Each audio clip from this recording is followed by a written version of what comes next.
My turn. So little time, so much to be done. Promises to keep, turn after turn. So little time, so much to be done. Promises to keep, turn after turn. As I stop to think, ponder and reconsider, it's time to stop thinking and get away from the bother.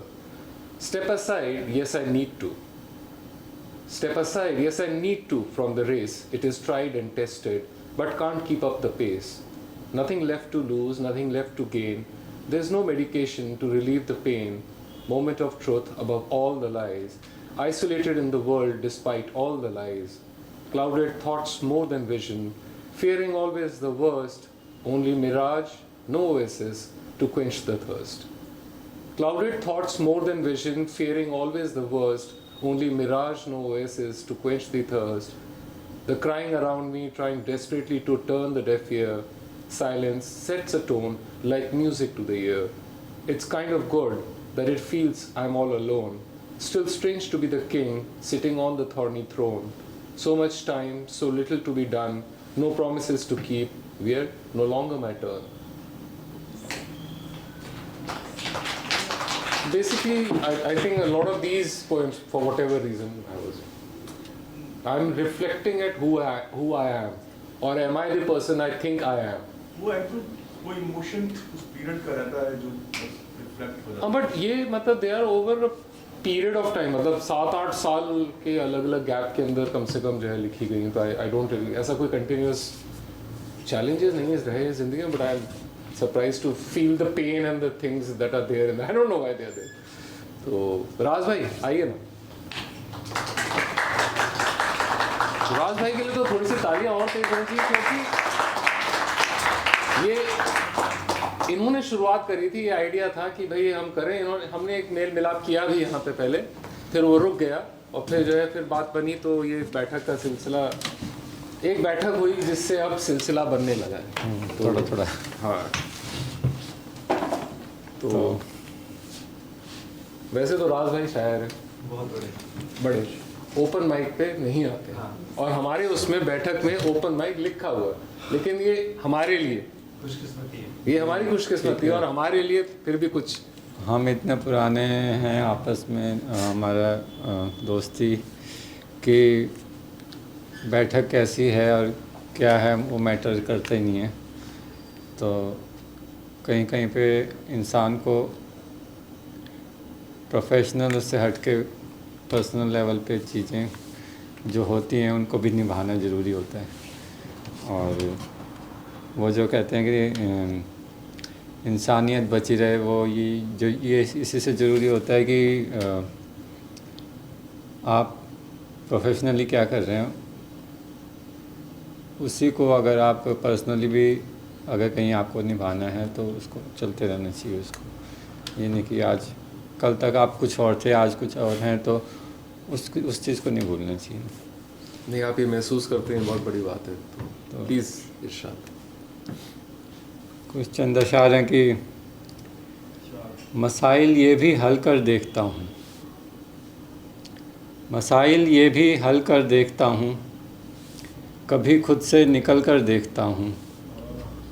मेरे दिल तक कोई आता नहीं क्यों, चलो चेहरा बदल कर देखता हूँ। मेरे दिल तक कोई आता नहीं क्यों, चलो चेहरा बदल कर देखता हूँ। तुम्हारे साथ कब तक चल सकूँगा, चलो कुछ दूर चल कर देखता हूँ। कभी अगर ख्वाब में देखूँ तुझे मैं, तो बिस्तर से उछल कर देखता हूँ। कुछ एक शेर है कि खुद को दुनिया में झोंकना है मुझे, खुद को दुनिया में झोंकना है मुझे, और फिर खुद में लौटना है मुझे। खुद को दुनिया में झोंकना है मुझे और फिर खुद में लौटना है मुझे। तुमने सोचा ना मेरे बारे में, अपने बारे में सोचना है मुझे। बहुत तुमने सोचा ना मेरे बारे में, अपने बारे में सोचना है मुझे। लोग बातें बनाने लगते हैं, अश्क आँखों में रोकना है मुझे। बहुत उम्दा। और एक दो शेर हुए हैं कि अब तलक हम जो इस जहान के हैं, अब तलक हम जो इस जहान के हैं, काम बाकी कुछ आसमान के हैं। अब तलक हम जो इस जहान के हैं, काम बाकी कुछ आसमान के हैं। जिसकी दुनिया है इंतजाम देखे, हम आसरे हम तो मेज़बान के हैं। जिसकी दुनिया है इंतजाम देखे, आसरे हम तो मेज़बान के हैं। और एक दो ठीक से मरासिम हैं, ये मरासिम भी खींच तान के हैं। एक दो ठीक से मरासिम हैं, मरासिम रिलेशन, ये मरासिम भी खींच तान के हैं। एक कविता सुना दूँ? हाँ हाँ बिल्कुल, बेशक सुनाए जरूर। कविता यूँ है कि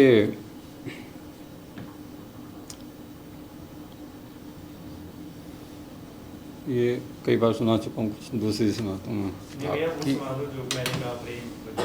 हाँ वो भी कई बार सुना चुका हूँ। तो क्या हो गया, वो तो बार बार सुन सकते हैं। एक दो कविताएं आपकी जो मैं बार बार सुन सकता हूँ, वो वाली भी जिसमें मैंने कहा प्रेम, उसने एक स्त्री और एक पुरुष की कल्पना की और प्रेम नष्ट हो गया। मैंने कहा प्रेम, उसने एक स्त्री और एक पुरुष की कल्पना की और प्रेम नष्ट हो गया। मैंने कहा दुख, उसने देखे बहुत से आंसू और दुख बह गया। मैंने कहा नदी, उसने तसव्वुर किया पानी ही पानी और नदी सूख गई। उसने नहीं देखी गहराई प्रेम की, नदी की, दुख की। शब्द सब कुछ नहीं दिखाते, सब कुछ नहीं समाता कल्पना में। नदी को समझने के लिए नदी होना पड़ता है। मैं प्रेम होने की प्रक्रिया में हूँ।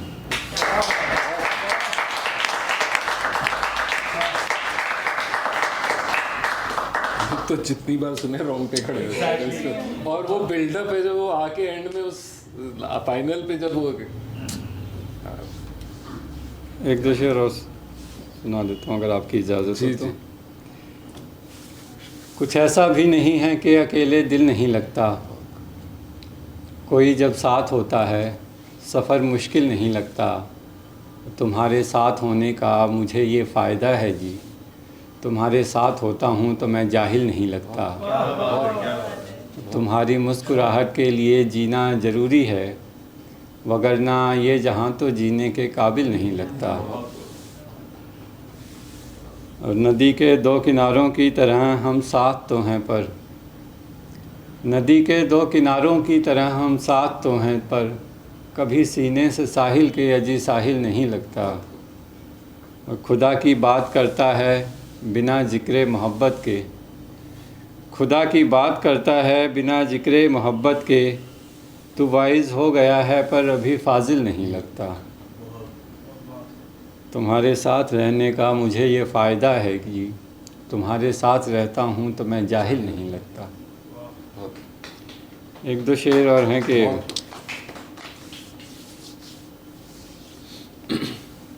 मंदिर देखें मस्जिद देखें या जो अंदर रहता देखें, मंदिर देखें मस्जिद देखें या जो अंदर रहता देखें। हमको यार से फुर्सत हो तो यार के घर का नक्शा देखें। और मंदिर देखें मस्जिद देखें या जो अंदर रहता देखें। हमको यार से फुर्सत हो तो यार के घर का नक्शा देखें। और एक अलग पहचान की हसरत सबको तन्हा तन्हा रखे, इस हसरत को मौत आए और सारी दुनिया यकजा देखें। और खाली था कुछ काम नहीं था, उकता कर मौला ने सोचा। तन्हा था कुछ काम नहीं था, उकता कर मौला ने सोचा। एक तालाब में मछली पालें और फिर उसको फंसता देखें। तन्हा था कुछ काम नहीं था, उकता कर मौला ने सोचा। एक तालाब में मछली पालें और फिर उसको फंसता देखें। और एक शेर में बोल रहा हूँ। शेर है कि यूं तो हाथ बराबर दूरी पर हम रोज़ ही मिलते थे, यूं तो हाथ बराबर दूरी पर हम रोज़ ही मिलते थे, अच्छा खासा वक्त लगा पर उससे हाथ मिलाने में। और दुनिया यूं तो हाथ बराबर दूरी पर हम रोज़ ही मिलते थे, अच्छा खासा वक्त लगा पर उससे हाथ मिलाने में। और दरिया को समझाकर अपनी प्यास बुझा लूँ मुमकिन है, फ़र्क बड़ा होता है लेकिन पाने में हथियाने में। क्या बात, क्या बात। दरिया को समझाकर अपनी प्यास बुझा लूँ मुमकिन है, फ़र्क बड़ा होता है लेकिन पाने में हथियाने में। जब तक हूँ दुनिया में तब तक रोज़ खुलूँगा दुनिया पर, जब तक हूँ दुनिया में लेकिन तब तक रोज़ खुलूँगा दुनिया पर। देख तुम उजलत में काम न लेना कोई राय बनाने में। और अपने पैरों पर चलना तो सीख गई है बेटी मेरी, अपने पैरों पर चलना तो सीख गई है बेटी मेरी। और ज़रा सा वक्त लगेगा बस्ता पीठ पे आने में।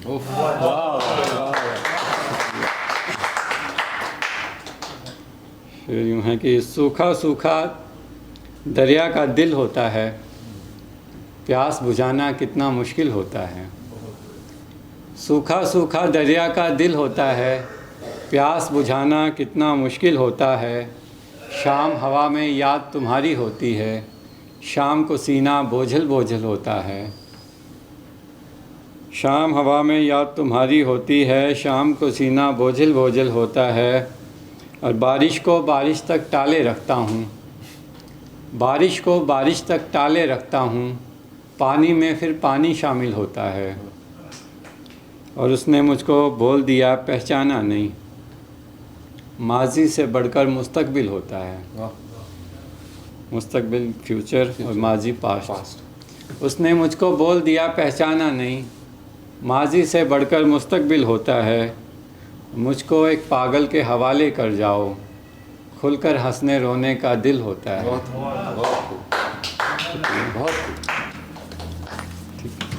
बस अरे राज भाई देखिए, हमने सबसे ना कुछ कुछ बातचीत करी, तो आपका तो एक राज भाई की सबसे बड़ी बात जो मुझे लगती है, औरों को अलग चीज़ें दिखती होंगी, इनकी जो सिंप्लिसिटी है ना, जब ये शेर कहते हैं और वो बड़ा ही आसान से लहजे में बहुत सी बड़ी सी बात कह जाते हैं और वो 1 सेकंड लगता है, फिर वो स्पार्क चमकता है ट्यूबलाइट की तरह हमारा, तो हमें समझ में आता है कि बात क्या कही गई। तो ये आप कैसे अपनी ज़िंदगी से, मतलब ये जो लिखने का तरीका आपने मतलब करा, चाहे आपके शेर हों चाहे आपकी कविताएं हों।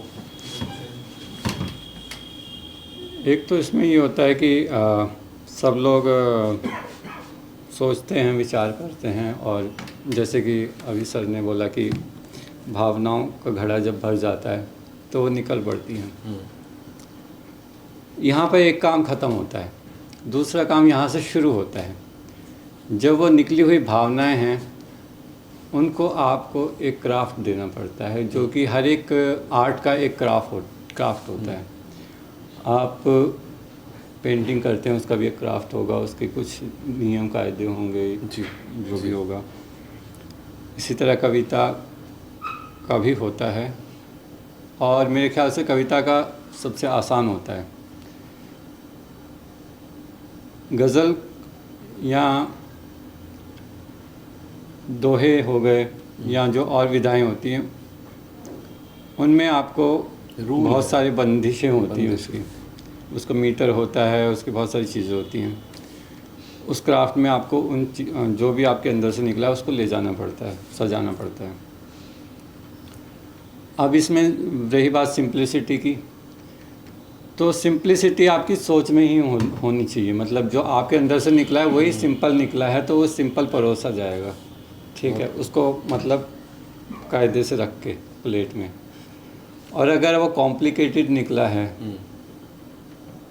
जिसमें आपको खुद ही क्लियर नहीं है कि आप क्या सोच रहे हैं, तो फिर उसमें थोड़ा सा तड़का लगाना पड़ता है शब्दों का, ताकि वो समझने लायक बन जाए। मतलब क्लियर मैसेज ना भी पकड़ पाए आदमी, तो शब्दों में उलझ के उसको अच्छा सा लगे कि हाँ भाई ये कुछ अच्छा बना। तो मैसेज पकड़ने के लिए ज़रूरी है कि आपके अंदर से ही सिंपल निकला हो और सामने वाले को वो कन्वे हो जाए।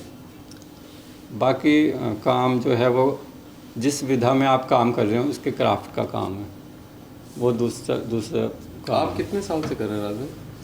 मैं काफ़ी साल से हूँ और पहले आप तो जानती हैं कितने नहीं साल से मैं तो हूँ। हूँ, मैं सबके लिए जानना चाहता हूँ, क्योंकि मैं ये भी इसमें दूसरा सवाल इमीडिएटली साथ ही पूछ लेता हूँ। मैं जानना चाहता हूँ, जैसे आपने बोला कि ख्याल तो आ गया, उत्पन्न हो गया, आपने उसको सुन भी लिया अपने आप से, बट अगर किसी उसमें डालना है, जामा पहनाना है आपको, गज़ल का या कविता का या दोहे का, शेर का, जिसका भी, तो ये पकड़ कैसे आई? मतलब ये आप, क्योंकि मुझे नहीं पता, आप ये चीज़ मुझे नहीं पता कि आपने जो है कोई किसी के शागिर्द रहे या आपने अपने आप ही सीखी, या कैसे किया आपने इस चीज़ को? काफ़ी साल से मैं लिख रहा था और कविताओं से ही शुरू किया था। उसके बाद शेर अच्छे लगने लगे तो शायरी शुरू करी, लेकिन शायरी के जो उसूल थे वो नहीं आते थे। जो बड़े लोग थे वो टोक देते थे, कई लोग काफ़ी बुरी तरह टोक देते थे। तो आधे लोग मतलब जो शुरू करते हैं वो यहीं पे ख़त्म भी कर देते हैं कि भाई लोग टोकने लग जाते हैं ऐसे। तो मुझे लगा कि नहीं, अगर कोई चीज़ है और वो सीखी जा सकती है तो उसको सीखना चाहिए। इससे ईगो पे लेने वाली बात नहीं है कि भाई मैंने इतना अच्छा लिखा है, इतने लोग तालियां बजा रहे हैं और इतनी मेरी फ़ैन फॉलोइंग है, और ये बंदा कह रहा है कि भाई तुम्हें यहाँ कुछ आता नहीं है। तो वो ईगो पे लेने वाली बात नहीं होनी चाहिए। अगर कोई चीज़ सीखने वाली है तो उससे मुझे ऐसा लगा कि मुझे सीखना चाहिए। और वो जब मैं सीखने लगा तो मुझे लगा कि ये आसान नहीं है, क्योंकि जितना हम चीज़ों को बांधते जाते हैं ना एक चीज़ में, तो हमारे थॉट्स उसमें मरते चले जाते हैं। जो भी हमारे अंदर से निकला था, जो 100% जो हमने पेज पे उतारा है, उसमें से वो 25% बचता है। अगर आपने काफ़ी में बांधा, फिर रदीफ़ में भी बांधा, तो ले दे के 25% बचेगा। लेकिन जब समय के साथ साथ इसको कोशिश करते रहे और लगा कि हाँ भाई चलो 25% जो बच रहा है ठीक, अच्छा बन रहा है, ठीक बन रहा है, लोगों को पसंद आ रहा है, तो समय गुजरने के साथ जब देखा कि हाँ भाई चीज़ें और दूसरों लोगों से सुनते रहे, सीखते रहे, तो फिर वो 25% की क्वांटिटी बढ़ने लग जाती है। क्योंकि आपको पता लगने शुरू होता है कि हाँ अब चीज़ें ऐसी हो रही हैं, इस तरह से भी किया जा सकता है, इस तरह से भी किया जा सकता है। फिर आपका एक माइंड स्ट्रक्चर बनने लगता है कि अब जो थॉट्स आ रहे हैं आपको उसी स्ट्रक्चर में आ रहे हैं। ठीक है, तो पहले वो लिमिटिंग लगती है चीज़ आपको, और धीरे धीरे करके वो जो जैसे सर ने कबीर जी की बात करी जी, तो उनकी बातें ही निकलती थी तो दोहों के रूप में निकलती थी। वो जब बात ही करते थे तो किसी पे कटाक्ष भी करते थे या किसी को कुछ संदेश भी देते थे, वो एक दोहा बन जाता था। तो वहाँ तक आने में बहुत समय लगता है। तो मैं ये नहीं कह रहा कि मैं वहाँ तक आ गया हूँ, आप रास्ते में तो, हाँ रास्ते में हूँ, प्रक्रिया में तो नहीं आप, बिल्कुल प्रेम की प्रक्रिया में हूँ। तो ये है। चलिए बहुत धन्यवाद आपका राज भाई, आप आए और आपने जो लेकर एक थोड़ा सा बर्निंग क्वेश्चन जी किसको, क्राफ्ट को लेकर, हाँ, जो आप क्राफ्ट का बता रहे हैं, जो मतलब बैलेंस कैसे ढूंढते हैं, जो जिंदगी जी के जो ख्याल खुद आते हैं, जो जी के कई बार हम जी इतना जाते हैं कि ख्याल बहुत आ जाते हैं, पर समय नहीं मिलता कि क्राफ्ट कैसे लर्न करें। मैं ये नहीं कह रही कि, और मैं क्राफ्ट और ये एक साथ भी चल सकता है, और चलता है हम सबके लिए चला है, मेरे लिए भी चला है, but somewhere there is that push and pull where the more time I spend experiencing my life and the better my thoughts become, somehow I've just, you know, I don't know, I'm not being able to. No, आप बिल्कुल ठीक बोल रहे हो। In some ways मैं ये कह चुका हूँ, मैं ऑलरेडी इस बात पे कर चुका हूँ कि जो क्राफ्ट है उसकी एक अपनी विधा है और अपनी रिक्वायरमेंट्स है और अपना सब कुछ है। और जो फ्री वर्स और जो ये एक ओपन एंडेड है जिसके अंदर हम सिर्फ ख्याल को ही तवज्जो देते हैं और हम सिर्फ ख्याल पे ही रुकते हैं क्योंकि ख्याल इतने ज़्यादा है, मैं पहले उसी को संभाल लूँ, उसी को निकाल लूँ। ख्याल तो आत्मा है किसी भी कविता की या किसी भी आर्ट की। बट मुझे इसमें से वैसे ना कोई अब उसमें चैलेंज नहीं होना चाहिए। आप मुझे बताएं कि ये सही सोचता हूँ कि नहीं, चैलेंज ये नहीं होना डिसीजन चाहिए। है आप कि अपने मुझे लिए गजल लिखनी है या मुझे कहना क्या ये है कि ये personal है। गजल है या शेर है या दोहा है, मुझे कहने की जरूरत ही नहीं, ये एक पोएटिक फॉर्म है। अगर ओपन एंड में है और मैं सिर्फ अपने ख्याल पे जो है वो करता हूँ तो मैं उन लिमिटेशन, क्योंकि आपने भी बोला कि शुरुआती उसमें जब आप अपने ख्याल को लेके चलते हैं तो जो 100% लेके चले होते हैं वो लिमिट्स के अंदर बांधने में 25% रह जाता है। बिल्कुल। और धीरे धीरे करके जब आप उस स्ट्रक्चर को समझने लगते हैं और आप सोचने ही उसके अंदर लगते हैं तो आपको फील होता है कि कम में अब आप ज़्यादा करने लगे। बिल्कुल। उन्हीं लिमिट्स के विद इन में आप ज़्यादा चीज़ जो है वो प्रोड्यूस करने लगे, उसका इम्पैक्ट बढ़ने लगा, तो आप शब्द दूसरे इस्तेमाल कर रहे होंगे या जो भी इस तरीके की चीज़ों से आप उसको बेटर करते हैं, बेहतर करते हैं। बट ऐसा भी हो सकता है क्योंकि मैं भी रिबेलियस साइड पे हूँ, मेरे को पर्सनली मतलब मुझे शौक बहुत है सुनने का, लेकिन मुझे पर्सनली बिल्कुल नहीं लगता कि मैं दायरों में बंद हूँ। मैं अपने लिए कह रहा हूँ सिर्फ। तो मुझे लगता है कि हो सकता है सोच भी लिमिट होने लग जाती हो, ऐसा आशा नहीं करता हूँ। कविता सबसे आसान तरीका एक्सप्रेशन है। हाँ। कविता में वो फ्लेक्सिबिलिटी है। हाँ, मैंने वो पहले कहा कि इस कविता सबसे आसान तरीका है। आपने जो कुछ लिखा है आप वो वैसे का वैसा कविता में आ जाता है जी। और अगर आपने और उसको खूबसूरत बनाना है जी तो थोड़ा सा आप उसके शब्दों पे गौर कर सकते हैं, क्योंकि आप सोचते टाइम शब्दों पे गौर नहीं करते। ठीक है जी। जब आप उतार लेते हैं कागज़ पे तब आप उसको पढ़ के उन पे गौर कर सकते हैं कि एडिटिंग हाँ, तो मैं समझ सकता हूँ कि शब्दों का चयन कौन सा है कैसे, और तो आप यही बता रहे हैं कि इन्हीं शब्दों के चयन के अंदर ही और डिसीजन कि मैं इतने शब्द इस्तेमाल करूंगा या ये इतने शब्द इतनी मात्राओं वाला करूंगा, इतना वो करूंगा, उसी के अंदर ही धीरे धीरे अपने आप ही एक स्ट्रक्चर बनने लग जाता है जिसको आप फॉलो नहीं। मतलब मुझे ऐसा लगता है कि ये भी चीज़ होती है कि जैसे अगर आप पोइट्री की चाहे वो लैंग्वेज या फॉर्म्स भी कंपेयर करें तो वो बहुत अलग ही बातें कर रही हैं। जो बातें शायरी करती है अधिकतर वो हिंदी कविता वो बात ही नहीं करती, और जो बातें हिंदी कविता कर रही है वो शायरी नहीं कर रही। सिमिलरली मैं इंग्लिश पोएम बहुत कम पढ़ता हूँ, बट जब मैं वो पढ़ता हूँ तो मुझे लगता है कि ये वाले मतलब हर every language has its own kind of politics also. तो वो जैसे वैसा हो जाता है कि जैसे अगर आप म्यूजिक सुनते हैं तो जैसे मैं रैप सुनता हूँ तो मुझे लगता है जो एक मुझे रैप दे रहा है वो कवाली नहीं देगी तो मैं कवाली भी सुन लूंगा। जो कवाली सुनता है वो बॉलीवुड नहीं देगा, तो वो मुझे लगता है वो they can exist and it's also about कि तुम किस पर्सनालिटी से ज़्यादा अलाइन हो रहे हो। जैसे अगर कोई बंदा है जिसको कम शब्दों में बहुत बात कहनी है वो शायद शायरी उसके लिए बेटर फॉर्म होगा, और जिसको वो कंजूसी नहीं करनी और जिसको मेरे को ऐसा लगता है वो वाली चीज़ पे शायद आप फ्री वर्स में आप ज़्यादा फ्री महसूस करेंगे, क्योंकि आप उसमें भी आप अलग अलग मेटाफर्स यूज़ कर सकते हैं। आप मतलब थोड़ा हर एक फॉर्म का अपना character, painting, sculpture, print making या परफॉर्मिंग आर्ट, जैसे उसका अलग टेस्ट होता है वैसे कविता का अलग, शायरी का अलग, कुछ चीज़ें बाहरी इम्पैक्ट की भी होती हैं। वो सुनाते ही मानो टेस्ट बिल्कुल अलग हो जाता है, माहौल अलग हो जाता है। मैं उनमें से हूँ जिन्होंने नीरज को अपने सामने सुना है जी, आदम गोंडवी को सुना है, लाइव सुना है, और वसीम बरेलवी को सुना है। लाइक अलग हो जाता था पूरा।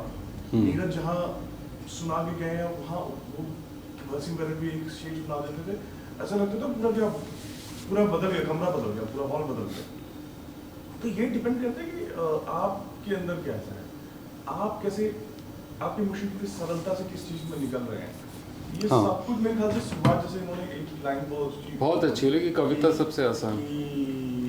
आप जैसे आपके ओरिजिनल थॉट कहाँ से चालू होते हैं, सिंपल है तो वहीं से सारा कुछ होता है, उसके बाद तो कंस्ट्रक्शन है सारा, लेकिन शुरुआत कहाँ से हुई है। और मुझे इसमें ये भी लगता है कि लाइक वो नहीं होता जैसे first time you learn a car तो तुम बहुत कॉन्शियसली क्लच ऐसे करोगे, और वो धीरे धीरे इट बिकम्स वेरी अनकॉन्शियस, जो हम अगर अपनी मतलब मेंटल मॉडल्स बन जाते हैं। तो शायरी में भी जैसे राज भाई ने कही शुरू में तुम बहुत ऐसे कॉन्शियसली सोचोगे कि प्रेम वाली एक बार सुना दीजिए। कौन सी? प्रेम वाली प्रेम वाली मैंने कहा प्रेम। मैंने कहा और तुम- प्रेम। उसने एक स्त्री और एक पुरुष की कल्पना की और प्रेम नष्ट हो गया। मैंने कहा दुख। उसने देखे आंसू ही आंसू और दुख बह गया। मैंने कहा नदी। उसने तसव्वुर किया पानी ही पानी और नदी सूख गई। उसने नहीं देखी गहराई प्रेम की, दुख की, नदी की। शब्द सब कुछ नहीं दिखाते, सब कुछ नहीं समाता कल्पना में। नदी को समझने के लिए नदी होना पड़ता है। मैं प्रेम होने की प्रक्रिया में हूँ। तो उसमें मैं कह रहा था कि एक बाहरी इम्पैक्ट भी होता है, क्योंकि हम कविता तो लिखते हैं, लेकिन जो लोग सिर्फ कविता लिखते हैं अपने अपने घरों में बैठ कर या काम धंधे के बाद, जो भी उनका रूटीन है, और जब आ जाती है निकल जाती है तो लिख लेते हैं।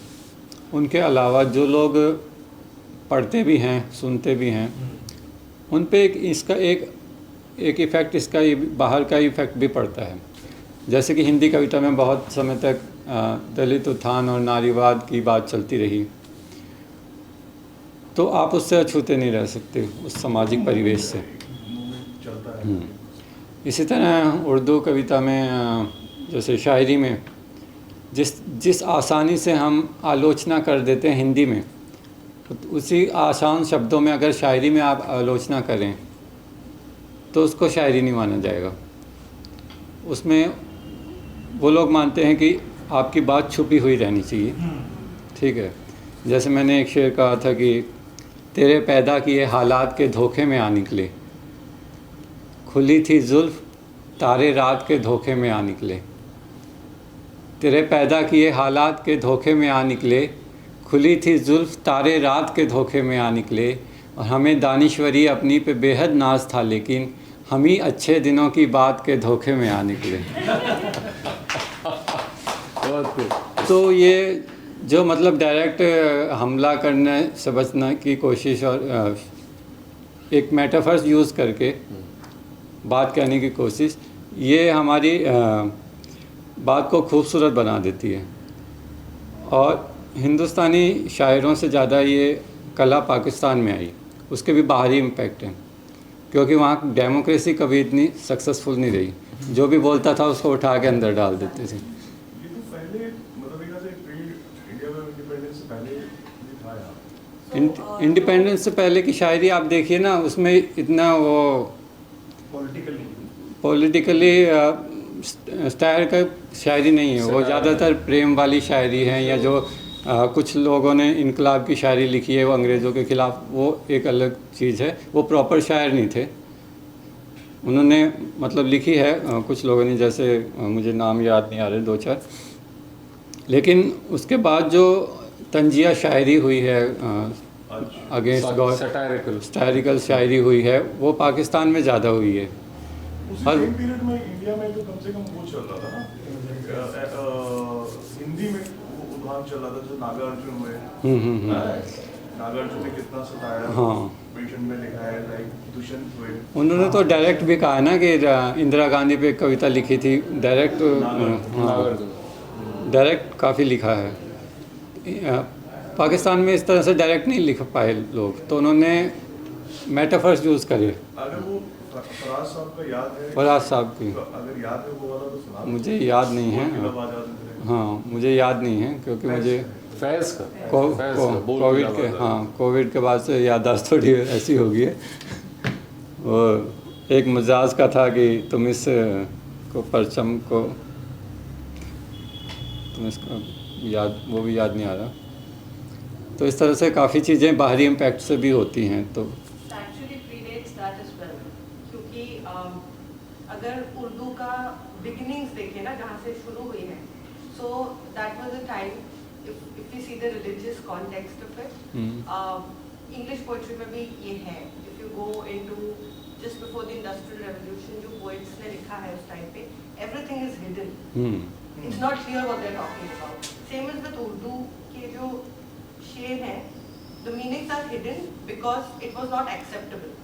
तो वो जो बोलते थे लिटरली लोग ये तो एक्सेप्टेबल है जो बोल रहे हैं, बट जो हिडन मीनिंग है दैट इज फॉर पीपल, मतलब आप किसी को पॉइंट नहीं कर सकते, किसी को इम्प्रिजन नहीं कर सकते उस चीज पे, कॉन्सिक्वेंस से बचने के लिए meanings were hidden, but then they became beautiful. बिल्कुल. तो उनको लोगों ने रखा है, इसलिए the idea of metaphors have been kept intact because it became beautiful, not necessarily the necessity, but because of the beauty. But in times जैसे even church के दौरान जो when the Church of England और Vatican का जब पूरा एकदम control था, उस टाइम पे अगर आप जो English poets उस टाइम पे poetry लिखिए, everything is hidden.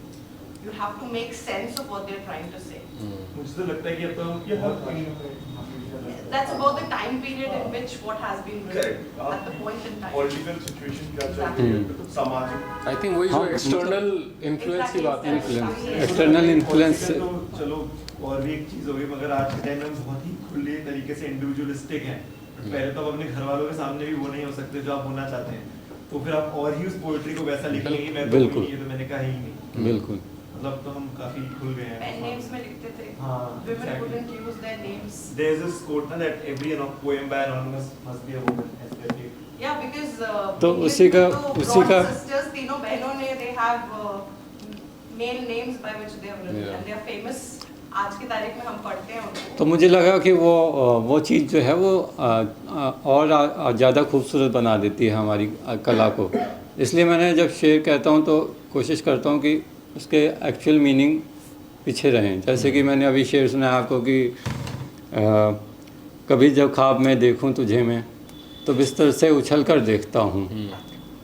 वो शेर के पीछे का जो है बैकग्राउंड ये है कि after death of my mom, जब बहुत टाइम नहीं हुआ था और मुझे अक्सर याद आती थी और रात को सोते सोते मैं अचानक मुझे ऐसा लगता था कि वो मेरे पास ही हैं, तो मैं एकदम से उठ के बैठ जाता था. तो वहाँ से मैंने माँ पे डायरेक्ट शेर कहने के बजाय ये शेर कहा कि कभी जो ख्वाब में देखूं तुझे मैं तो बिस्तर से उछल कर देखता हूँ.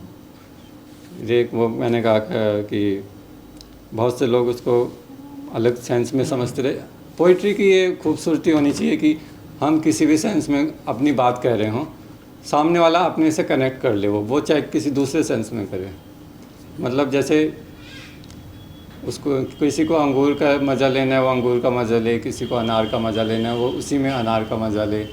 तो ये ब्यूटी होनी चाहिए, ये खासियत कविता में मिल जानी चाहिए. Thank you so much. ये तो बड़ा ये तो सोने पे सुहागा हो गया कि हमने कुछ जो है वो बात भी की, अपने अंदर की बातें भी एक दूसरे से शेयर कर पाना एक बहुत इम्पॉर्टेंट चीज़ है. मैं एक अपनी फाइनल प्लग इन मारता हूँ. तो इसका टाइटल है he said. Let there be light he said, and darkness shone bright. Let there be food he said, and hunger spread the world. Let there be water, he said, and deserts bridged all seas. Let there be love, he said, and bombs blew hate away. Let there be warmth, he said, and frost forced them to snuggle. Let there be joy, he said, and they laughed in despair. Let there be contentment, he said, and jealousy rode the tide. Let there be unity, he said, and everyone nodded individually. Let there be choices, he said, and none found a way out. Let there be help, he said, and the vampires rode in, fangs out. Let there be peace, he said, and the bullets colored the doves red. Let there be hope, he said, and doubts clouded their dreams. Let there be praise, he said, and they upheld all achievements in detest. Let there be beauty, he said, and the beast walked along. Let there be the calling, he said, and all silently withdrew. Let there be faith, he said, and I looked back at him alone.